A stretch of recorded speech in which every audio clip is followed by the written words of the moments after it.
നമസ്കാരം. പലപ്പോഴും നമുക്ക് ലഭിക്കുന്ന ജീവിതവും നാം ആഗ്രഹിക്കുന്നതായ ജീവിതവും തമ്മിൽ അന്തരമുണ്ടായേക്കാം. നമ്മുടെ ആഗ്രഹങ്ങൾക്കും പ്രതീക്ഷകൾക്കും ഒത്ത ഒരു ജീവിതമായിരിക്കില്ല എപ്പോഴും നമുക്ക് ലഭിക്കുക. യാഥാർത്ഥ്യങ്ങൾക്കും പ്രതീക്ഷകൾക്കും ഇടയിലുള്ളതായ ഈ അന്തരം നമ്മളിൽ ഒരു അസ്വസ്ഥത ജനിപ്പിച്ചേക്കാം.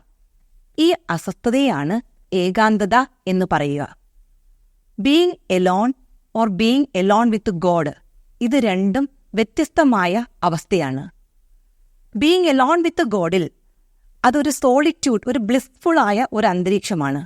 അവിടെ നാം ഒരു ആത്മസന്തോഷമാണ് അനുഭവിക്കുന്നതെങ്കിൽ, ഒറ്റയ്ക്കായി പോകുന്ന അവസ്ഥ അഥവാ ലോൺലിനെസ്സിൽ നമ്മിലുണ്ടാവുക സംഘർഷമാണ്. ഒറ്റയ്ക്കായി പോകുന്നതും ഒറ്റയ്ക്കിരിക്കുവാൻ ആഗ്രഹിക്കുന്നതും വ്യത്യസ്തമാണ്. ഏകാന്തത പലതരത്തിലുണ്ട്. ഒന്നാമതായി സോഷ്യൽ ലോൺലിനെസ് എന്ന് പറയും. അതായത് ആൾക്കൂട്ടത്തിൽ നാം തനിയായി പോകുന്നതായ അവസ്ഥയാണ്.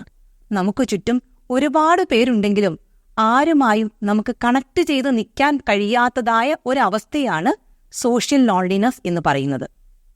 രണ്ടാമത്തതാണ് ഇമോഷണൽ ലോൺലിനെസ്. നമുക്ക് ചുറ്റും പ്രിയപ്പെട്ട ആത്മബന്ധങ്ങളൊക്കെ ഉണ്ടാകാം, പക്ഷേ അതിനോടൊന്നും നമുക്കൊരു വിശ്വസ്തതയോ സ്നേഹമോ അനുഭവപ്പെടുന്നില്ലാത്ത അവസ്ഥ.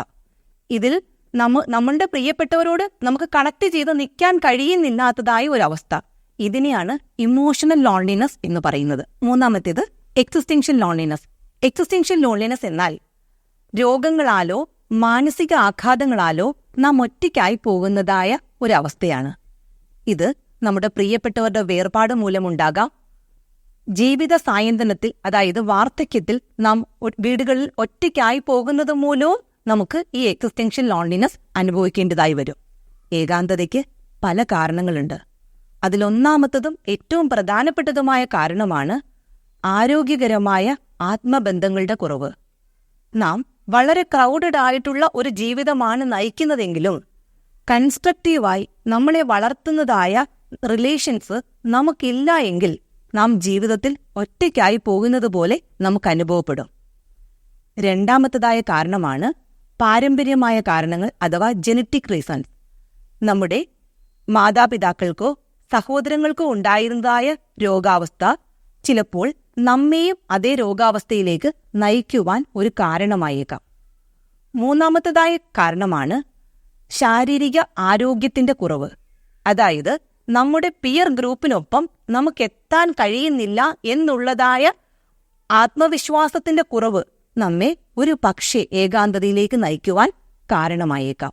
നാലാമത്തതായ കാരണമാണ് സാമ്പത്തികമായ കാരണങ്ങൾ. നാം മറ്റുള്ളവരോട് കമ്പയർ ചെയ്ത് അവരോടൊപ്പം എനിക്ക് എത്താനാകുന്നില്ലല്ലോ എന്നുള്ളതായ നമ്മുടെ ആത്മവിശ്വാസക്കുറവ്, അതും നമ്മെ ഒരു പരിധിവരെ ഏകാന്തതയിലേക്ക് നയിക്കാറുണ്ട്. അഞ്ചാമത്തതായ കാരണമാണ് നാം 4 ചുവരുകൾക്കുള്ളിൽ ആയിപ്പോകുന്നതായ അവസ്ഥ. അതായത് ബെഡ്രിഡനായി നാം ഒരു രോഗിയായി പോകുന്നതായ അവസ്ഥ കൊണ്ട് ഇങ്ങനെ ഉണ്ടാകാം. ചിലപ്പോൾ നമ്മുടെ വളരെ പ്രിയപ്പെട്ടവർ രോഗിയായിരിക്കുമ്പോൾ അവരെ ശുശ്രൂഷിക്കുവാനായി നാം നിൽക്കുന്നത് വഴി നാം 4 ചുവരുകൾക്കുള്ളിൽ ആയിപ്പോകുന്നതായ അവസ്ഥയുണ്ടാകാം. ഈ 2 അവസ്ഥകളിലും രണ്ട് കൂട്ടർക്കും ഏകാന്തതയുണ്ടാകുവാനുള്ളതായ സാധ്യതയുണ്ട്. നാം ഏകാന്തത കൊണ്ട് ബുദ്ധിമുട്ടുമ്പോൾ അതോടൊപ്പം നമ്മെ ബുദ്ധിമുട്ടിക്കുന്ന 2 രോഗാവസ്ഥകളാണ് ആൻസൈറ്റി അഥവാ ഉത്കണ്ഠ, ഫിയർ അഥവാ ഭയം. ഏകാന്തതയുള്ള രോഗികളിൽ നാം വളരെ സാധാരണമായി കണ്ടുവരുന്ന 2 ലക്ഷണങ്ങളാണ് ഇവ. ഏകാന്തത വിവരിക്കുവാൻ ബുദ്ധിമുട്ടുള്ളൊരവസ്ഥയാണ്. പലർക്കും താൻ എന്താണ് അനുഭവിച്ചുകൊണ്ടിരിക്കുന്നതെന്ന് മറ്റൊരാളോട് പറയുവാൻ പോലും കഴിയുകയില്ല. ഇനി മറ്റു ചിലർക്ക് തങ്ങളുടെ പ്രിയപ്പെട്ടവരോട് ഇത് പങ്കുവയ്ക്കാനായേക്കാം. എന്നാൽ പോലും തൊട്ടടുത്ത നിമിഷത്തിൽ തങ്ങളുടെ മാനസിക സംഘർഷ അവസ്ഥകളിലേക്ക് അവർ തിരിച്ചു പോകുന്നതായും കാണാറുണ്ട്. എങ്കിലും ഇങ്ങനെയുള്ള അവസ്ഥകളിൽ തനിക്ക് പറയുവാനും തന്നെ കേൾക്കുവാനും ഒരാളുണ്ട് എന്നത് വളരെ ആശ്വാസകരമായ ഒരു കാര്യമാണ്. ഫാദർ ബോബി ജോസ് കപ്പൂച്ചിൻ്റേതാണ് താവ് കാവ് എന്ന ഒരാശയം. മാനസിക പിരിമുറുക്കം അനുഭവിക്കുന്നവർക്ക് ഒന്ന് മാറി നിൽക്കുവാനുള്ള ഒരിടമാണിത്. നമ്മെ എമ്പതിയോടും സ്നേഹത്തോടും കൂടി കേൾക്കുവാനുള്ള ഒരു കൂട്ടായ്മയാണ് കേൾക്കാനൊരിടം.